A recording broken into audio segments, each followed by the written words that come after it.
two-part sequel event built around the resurrection of the Christ. More than 2 decades after one of the most controversial and financially successful religious dramas in modern film history became a global phenomenon, Lionsgate is preparing to bring the original movie back in a newly restored format, with fresh material pointing directly toward what comes next. The Passion of the Christ will return to theaters from September 10th through September 17th as a Fathom Events release. This version has been digitally remastered in 4K and upgraded with Dolby Atmos sound, which means the studio is not treating this as a casual archive screening. It is being presented like a cinematic event. Tickets are set to go on sale on July 24th, and viewers who attend the re-release will also get a behind-the-scenes look at the Resurrection of the Christ Part 1, which is currently scheduled to arrive in theaters on May 6, 2027. When The Passion of the Christ first opened in 2004, it was already impossible to separate the film from controversy. Gibson directed the movie, co-wrote the screenplay with Benedict Fitzgerald, and produced it with Bruce Davey and Stephen McAveety. The film dramatized the final 12 hours of Jesus before the crucifixion, with Jim Caviezel in the central role. It was shot in Aramaic, Latin, and Hebrew, and it leaned heavily into physical suffering, religious intensity, and graphic violence. That violence became one of the defining talking points around the movie.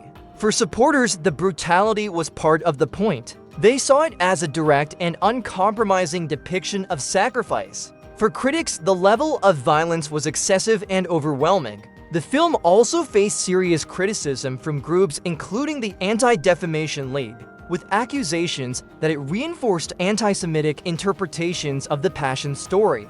Those debates did not fade quietly.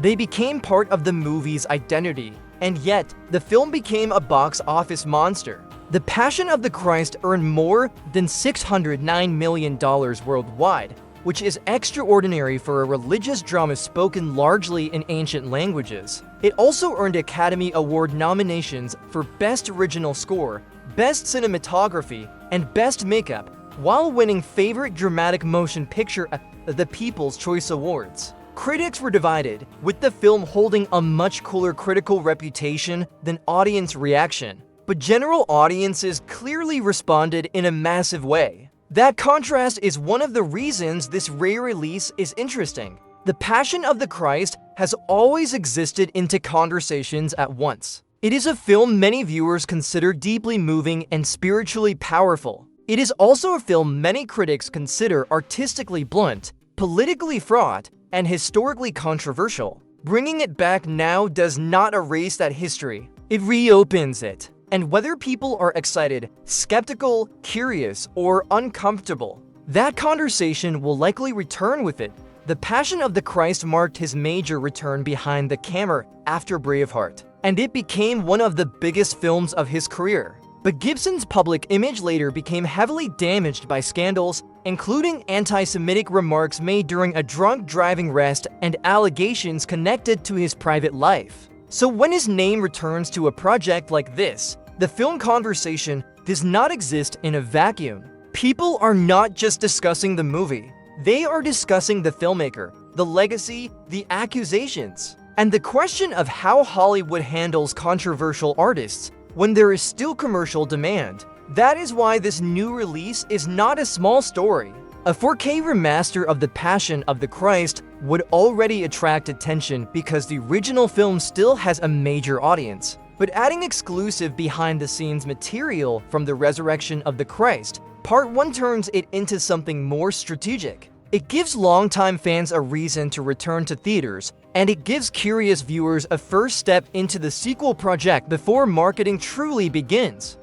The sequel itself is shaping up as a very unusual release plan. The Resurrection of the Christ, Part 1 is scheduled for May 6, 2027, which falls on Ascension Day. The second part is planned for May 25, 2028. That two-part structure suggests Gibson is not approaching the story as a simple epilogue. Instead, this appears to be a large-scale continuation with enough material to justify splitting the event across to theatrical releases. There is also a major casting shift. Jim Caviezel played Jesus in the original film, but the sequel will feature Jaakko Oudinen in the role. The cast also includes Mariella Garriga, Pierluigi Passino, Kasia Smutniak, Ricardo Scamarcio, Gabriel Rollo, Lorenzo James Henry, Lorenzo Richelme, and Rupert Everett. That is a very different ensemble, and it raises a natural question. Will the sequel feel like a continuation of the original film?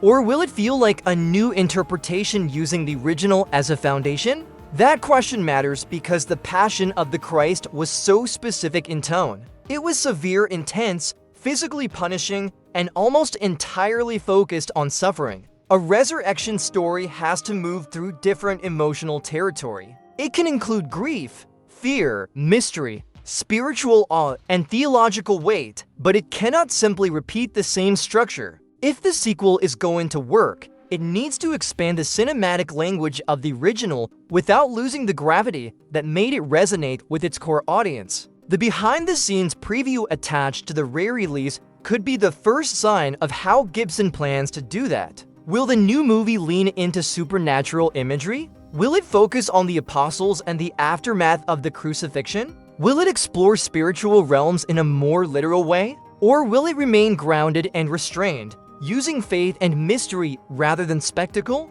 Those are the questions that will define audience expectations over the next year. Still, there is no denying that this return will get attention.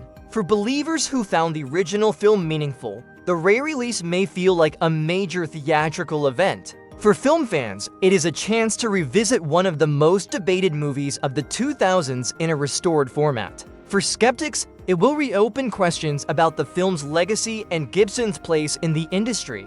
And for Lionsgate, it is the perfect launch pad for a sequel that is clearly being built as a major two-part release. The Passion of the Christ returns to theaters from September 10th through September 17th, and The Resurrection of the Christ Part 1 is currently scheduled for May 6, 2027. I want to know where you stand on this. Is this 4K re-release a smart way to rebuild interest before the sequel, or is the original film still too controversial for a major theatrical comeback? Either way, this is not just an old movie returning to the screen. It is the beginning of a much bigger conversation, and that conversation is going to get louder as Resurrection gets closer.